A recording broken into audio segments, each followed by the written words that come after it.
Welcome to the Artist Loft, the talk show for all artists.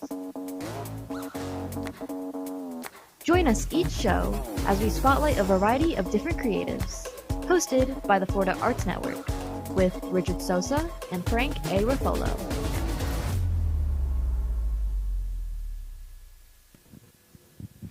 Hey, Lofties, we're back. yes, welcome back to another episode of the Artist Loft. We are an outreach of the Florida Arts Network. There's our website right down there on the bottom of your screen. And who we are? Yeah, we are a 501c3 for the arts. We want to introduce or reintroduce, in some cases, art to our young folks. The ones that don't have any creative outlet in their school because of budget cuts and stuff like that. And, there's some kids that are super talented and they need a little extra, right? And we want to be able to sponsor them in different programs, things like that.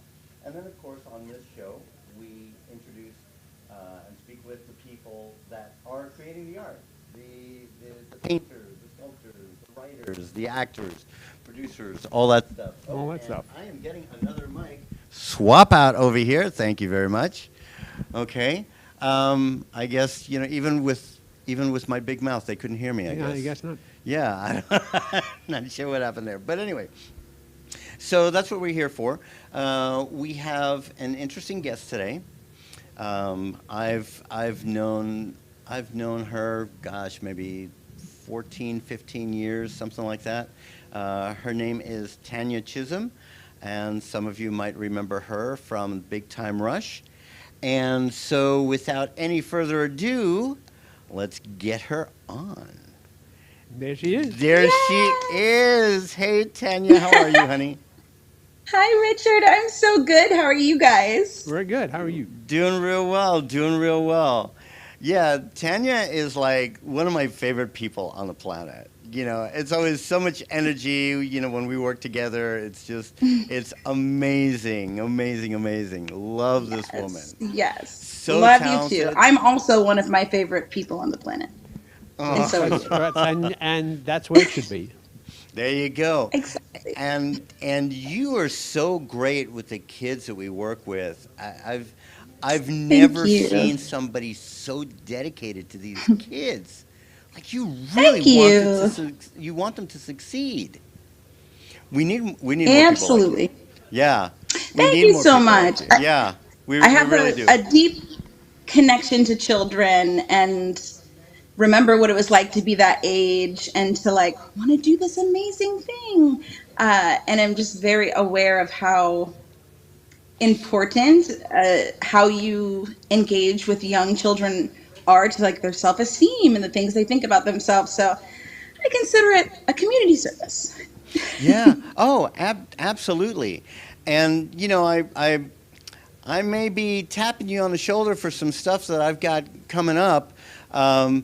Surprisingly enough, not just with films, but I'll have to call you and tell you more about that. Tap away. Yeah, because there are things that we're working on as an organization to help kids that have been rescued from human trafficking and stuff like that. Oh my gosh, yes. Yeah, because yes. art. All Yeah, of you know how therapeutic the arts are. It's amazing. So therapeutic. I mean, Yeah. I feel like all artists have just been traumatized in some way and has Yeah. alchemized that into their art. Yeah, I absolutely. So now tell us a little bit about how you got started. Where and when? Yeah. Well, so growing up, so I feel like you've probably heard this story before because I tell it when I teach. I have, but for the remember sake being- of our audience, Yeah. all five people. I remember being, being Okay. 7 years old, and I played the Angel of the Lord in a school Christmas pageant. Hmm. And I remember just being very serious about it, learning my lines, And then when I did the performance, I opened the show. It was in the school gymnasium. and I had to like stand with my hands up like this and sing, "Bless you, my child, for you have been a blessing. May the Lord God shine down upon you this day." Blah, blah, blah. Yeah. And just for the first, I don't know, it felt like 30 minutes. It was probably like 2 seconds. It was like this stopping of time. I was just like, oh my God, I want to do this forever.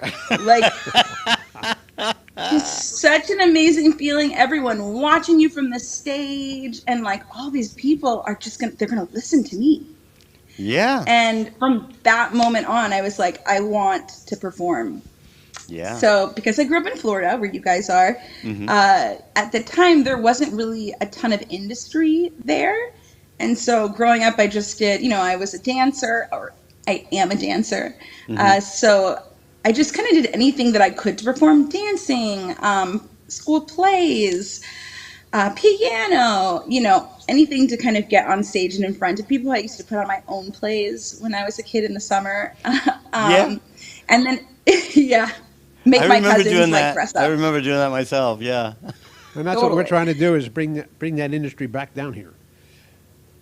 It's right. And it's such a great time to do so because, with the such emergence in technology, when I was coming up, you really had to be in LA. And I mean, obviously LA is a great place to be in, but if you're here and you want to start, you can absolutely do Oh, so. absolutely. Oh, yeah. Yeah. Yeah, I know. So it And wasn't until I graduated high school that I went to, I was like, well, if I'm going to be an actor, I should probably like learn something about acting. So I decided to go to UCLA, and I studied theater with an emphasis in musical theater. hmm. And funny story, how I chose going to UCLA, because I was like, if I have to be in LA, the two colleges are UCLA and USC. And I got into Hmm. both of them. Hmm. But then I saw a Fresh Prince of Bel-Air episode where Will was the mascot of CULA. Uh-huh. And when I went to visit the school, I was like, wait a minute, Bel-Air is right. Oh my God, the Fresh Prince of Bel-Air goes to UCLA. I'm like, that's how I chose it. Ah, Put the pieces together. That's great. Yeah. That's great. But when did you get your first big break?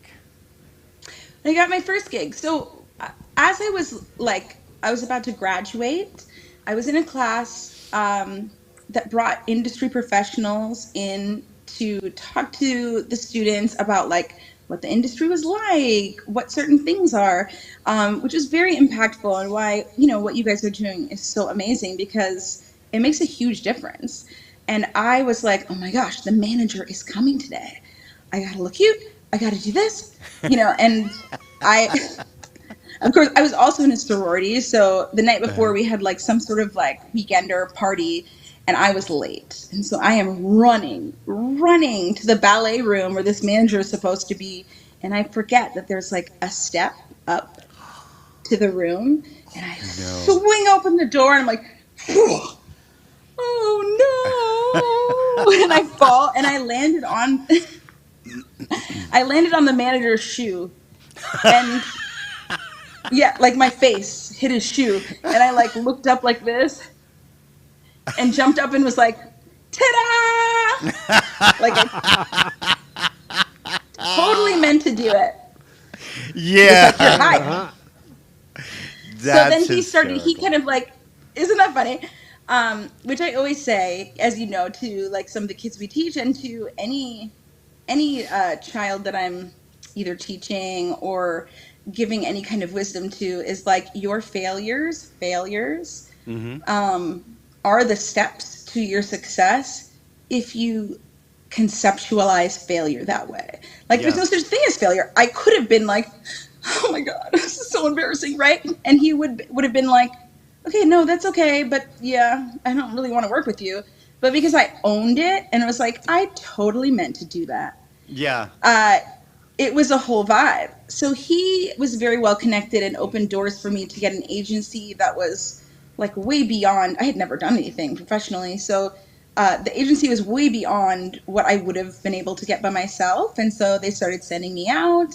And I think it was about a year or so of auditioning Hmm. until I booked my first gig, which was a recurring role on Veronica Mars, There you go. an old show on the CW.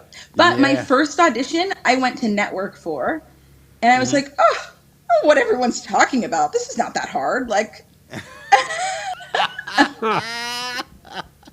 But it is. but It it is. is. Little did you know. Yeah, I Little did know. I know. I know. But you were prepared. So when opportunity came knocking on the door, You fell at its feet. you fell. Yes, you Okay, fell you at did. its feet. That is awesome. That's That hilarious. is, but you know what? It's those times when you do own it, and like you said, when what you're talking about failures, I try to think of failure as a learning experience. Yeah, absolutely. Absolutely. You Yeah. can't get anywhere or learn anything. And I say this all the time too. Like, did you think about getting off of the chair and walking to the refrigerator today? No, Yeah. you didn't. But there was a No. time in your life where that was impossible for you to do. And first you had to hold your head up, get those muscles, and then you pushed yourself up, and then you kind of army crawled, and then one day you stood up and tried to walk, and you fell a million times. And what Hmm. a baby does not do, they're not like, oh my god, I fell. Yeah. Ugh, They never don't gonna care. get this right. You just get back up and keep doing it, and now you walk without a thought in the world. And I think everything is like that. We just judge Yeah. ourselves more harshly as adults. So Oh, failure yeah. are just Yeah. little steps to success. We do, and sometimes you need just a little bit of encouragement, right? Like, have you met my daughter Tiffany? Absolutely. Have you met Tiffany? I No. must have. I'm sure I You think I've must met her have. once. I mean, Yeah. yeah, we've known each other for so long. You must have. Well, when she was learning to walk, right?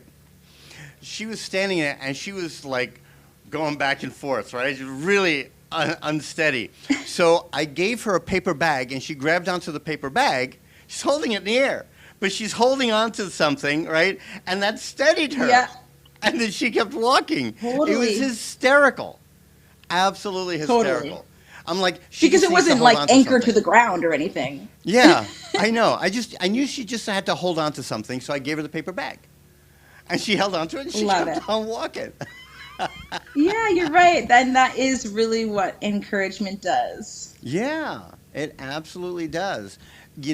I mean, and in this industry, we don't get as much encouragement as we'd like a lot of times. Yeah.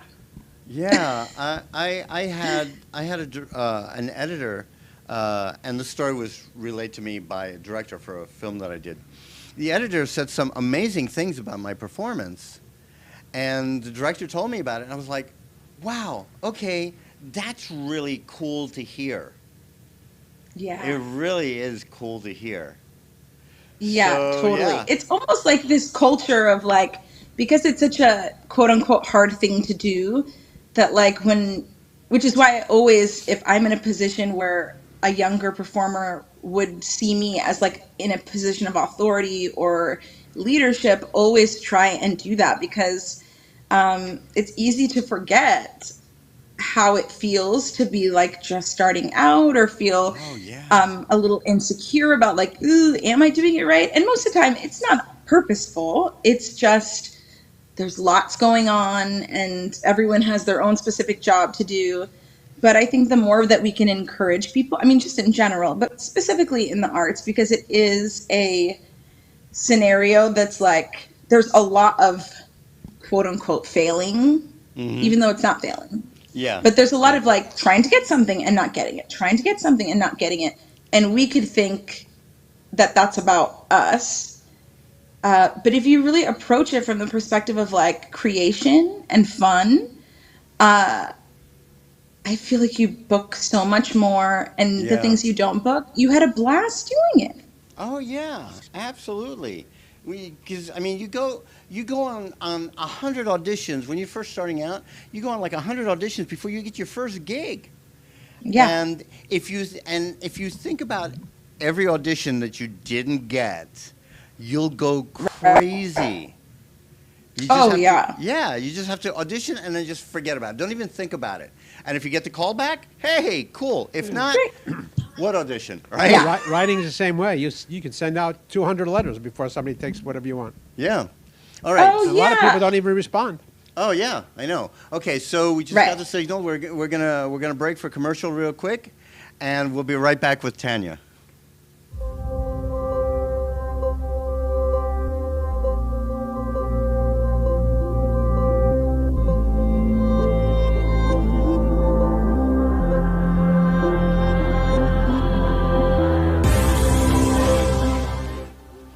Hey, what's up, everybody? This is Agent Romante, but most of you know me as Esteban Julio Ricardo Montoya de Rosa Ramirez from The Sweet Life of Zach and Cody. I just wanted to give a shout out to my man Richard Sosa. He is one of the best acting coaches that I've had the pleasure to work with, and he's actually worked with me in my program for many years, and I highly recommend this guy. So if you have an opportunity to work with him, what are you waiting for? Now, get out of my face. Esteban Julio Ricardo Montoya de Rosa Ramirez. I am out. Frank A. Ruffolo, a renowned author and screenwriter known for his books such as 10048, Blue Falcon, Memoir of a Soldier, and his latest, Samuel of Sarah. Check out his website, frankaruffolo.com, for more info or purchase his books on Amazon.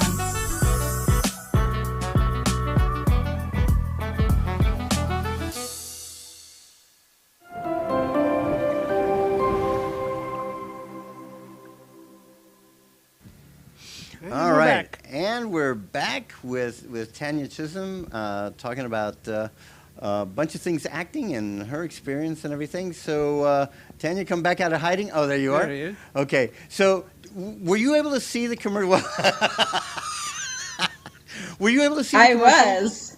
Okay. I was frightened. I was like, oh, it's Adrian. What's I happening? know, it's Adrian. And that's how Tanya and I met, like 14 years ago, something like that, 13, 14 years ago. Yep. We met through Adrian Armante. We were both working his program.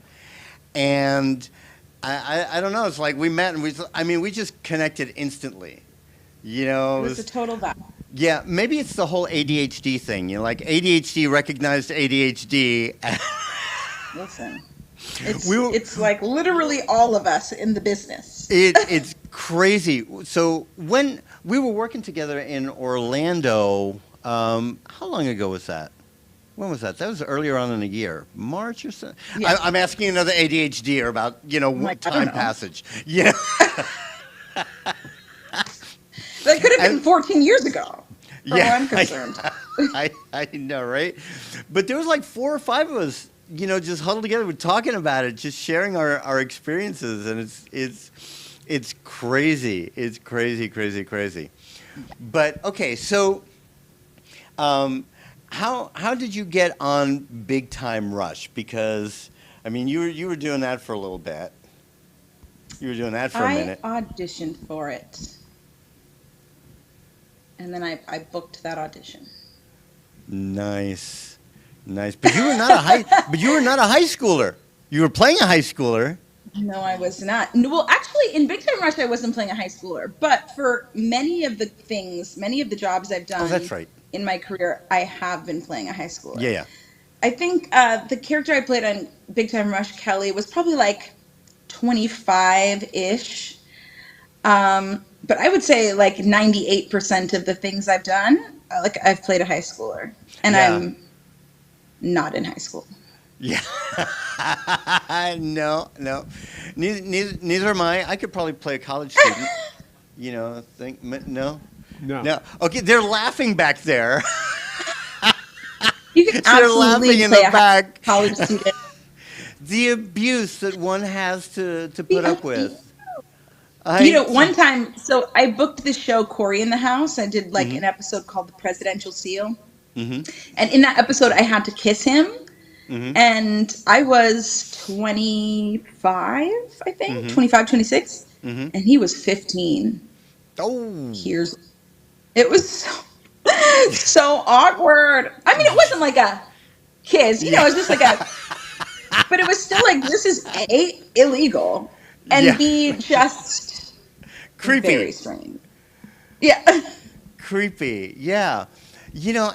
And some of that stuff happens in the industry. It's just it's crazy, and you do what you can to kind of stay away from some of it. But people lie about their ages too in this industry a lot. Um, No. who I know, right? I keep telling people I'm 35. Um, You don't look a day over 26. oh, thank you And don't let so anyone much. tell you differently. Thank you so much, Tanya. Well, who was the guy that played the brother in Hannah Montana? He was playing a 16-year-old. He was in his 30s. Oh, yeah. Mm-hmm. Yeah, Yeah. he was And in that's his the thing. 30s. I always tell people, like, when you watch TV, you look at the actors on TV and you're like, oh my God, they're so pretty, or like they're so polished or put together. Like, why don't I look like that? And I'm like, because they're not 14, they're Yep. 35. So please don't Yeah. judge yourself Yeah, against Tom the Holland in high Spider-Man schoolers on TV. played a kid in high school, and he's in his 20s. Yeah. Yeah. And it makes a difference. When you are older, you are kind of more put together, so to speak, Of right? Physically, course. mentally, and stuff. Absolutely. And all they do is they just put the right hairstyle and the right clothing on you to make you look younger, but you're naturally Right. going to be more there, You right? carry yourself differently. Yes, you do. You Like carry me, yourself. I'm 76, but in Celsius, I'm 25. Yeah.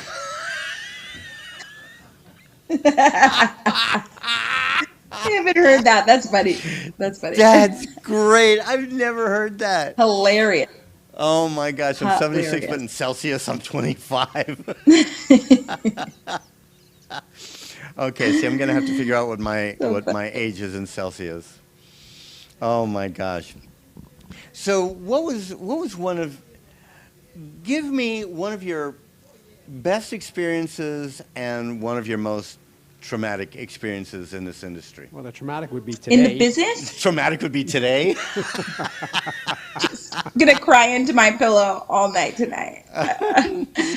No, my best experience, I would say, like overall, was just Big Time Rush in general. Just Yeah. because, as an actor, the vast majority of us don't get series regular roles. Yeah. It's a process of booking something and then you're off that something. You got to book something else, then you're off that thing. So the series regular role was like Yeah. it's almost like you have a job like all of your other friends have a job. You Yeah. know when you're going to be working. You work Monday through Friday from 6 to 6, and you know when you're going to be off, and you know how much money you're making, which for an artist is like, wait, what? And I'm doing something fun? This is Yes. amazing. And Yeah. not only that, but the people on that show, all of the actors, the crew, the makeup people, everyone was so cool and Yeah. nice and funny. It really was such like a family environment. And everyone that came on the show who was like guest starring on the show said so. They were like, I have never been on a set where everyone like loves each other so much. So it's just like constant laughter. And it was actually the experience that made me want to do comedy as Mm-hmm. opposed to drama because, as an actor, we're like, I just want to do like the deep things. I want to like be the drug addicted woman on the side of the road and feel it all.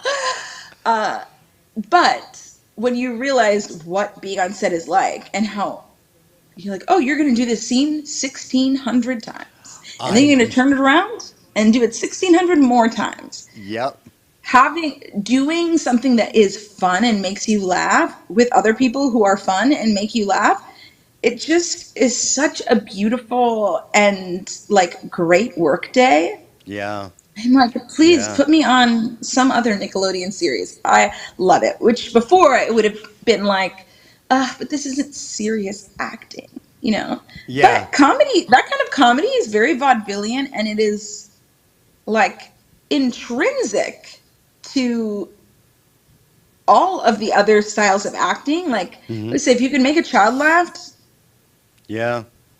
Yeah. And let me you tell you, because children don't laugh at lies; they laugh at what is true. And for comedy yes. to work, it has to be the truth. Yeah. And yeah, exactly. I was talking about that the other day, that, comedy has to have truth in it for it to be funny. Has to. Yeah. And what you were saying before about, filming something 1,600 times and turning it around, yeah, I think A most lot. people don't realize how much work it actually Yeah. is. It No, really I is. didn't. And Yeah. if you don't like what you're doing 1,600 times, that's going to be a very tedious job. Yeah. It's the Yeah. worst. I Yeah. remember I had booked Rizzoli, a guest star in Rizzoli and Isles, which they shot on the same lot that we did. So I Hmm. went from filming Big Time Rush and then just like popped over to this other soundstage to do Rizzoli and Isles, and I was like, this is the worst. Like I was talking about rape and it was a dark room and no one was friends. I was like, can you give me the closet full of puppies any day of the week? Yeah. Yeah, and here you are doing your lines, and first they have to do the establishing, the wide shot, then they have to do the close-ups, then they have to do the reaction shots, and you have to do it the same way every time. Every time. Yeah, Yeah. it is. It's a lot. It's a It's a lot of lot of work. work. Yeah. Okay, Yeah. so we've established that Big Time Rush was one of your high points, right? Oh, yeah. My low So what points. was? My low points, I think Well, not necessarily one a of my low lowest point. points, Yeah, it doesn't necessarily have to be like a not really a low low point. point, like, oh, I want to, like die, and but one a struggle, something that you had to struggle with, for Yeah. those So out there that are watching. I think that's twofold. So the first struggle that I think would be more applicable to performers like kind of coming into the industry is uh, thinking that I have to try and be what they say on the description, Hmm. and thinking like if I didn't book it, that means I didn't do a good job doing that. Yeah. So realizing that like they have an idea of what they want, but like that's the whole reason they're bringing you in so that they can get your idea Hmm.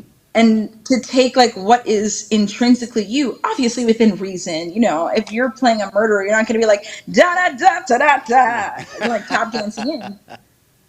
But Yeah. maybe I mean, like to take what is intrinsically you and see like how can I say these words in a way that makes sense with the character, in a way that is authentically me, Hmm. because everyone else can't be you. It's like your one thing that you have over everyone else is like your unique perspective.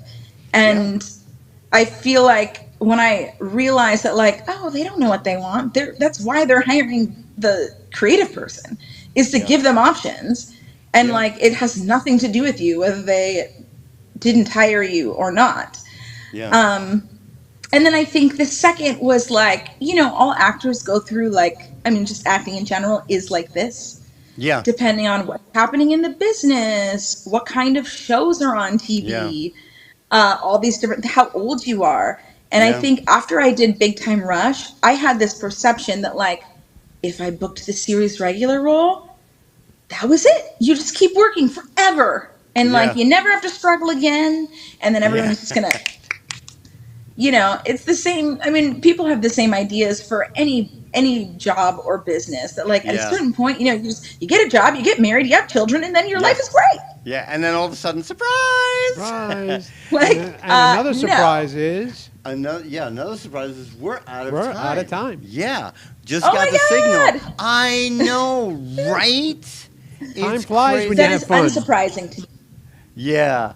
Tanya, I'm so excited to get you on the show. Oh my gosh. So happy that I love could you. be Mwah. here. Love you You are guys. Thank you awesome. so much for Thank having you. me. I really Nice appreciate meeting you. it. All righty. Nice to Take meet you care, too. Tanya. All right. You too. Bye, guys. Bye-bye. Bye. All right. So yeah, a lot of love there. She is awesome. She's funny. She is funny. She is absolutely hysterical. All right. So one more time as we leave, we are FloridaArtsNetwork.org. We are a 501c3, and you can. There's a website right there. Check us out. And if there's Make a donation. Write a check. any way you can help, or if you want to advertise on the show, it starts out with quick mention for $75, and it goes on up from there. Yep. So contact us. Let us know what you Right. want to do. Or if you want to be on the show, contact us also. Yep. All right, Lofties. Thanks for joining us once again. We'll see you in 2 weeks. Take care. Thank you for watching The Artist Loft. Make sure to tune in next time for another great show. A show that was produced by Ant Media Productions and hosted by the Florida Arts Network with your hosts Richard Sosa and Frank A. Ruffolo.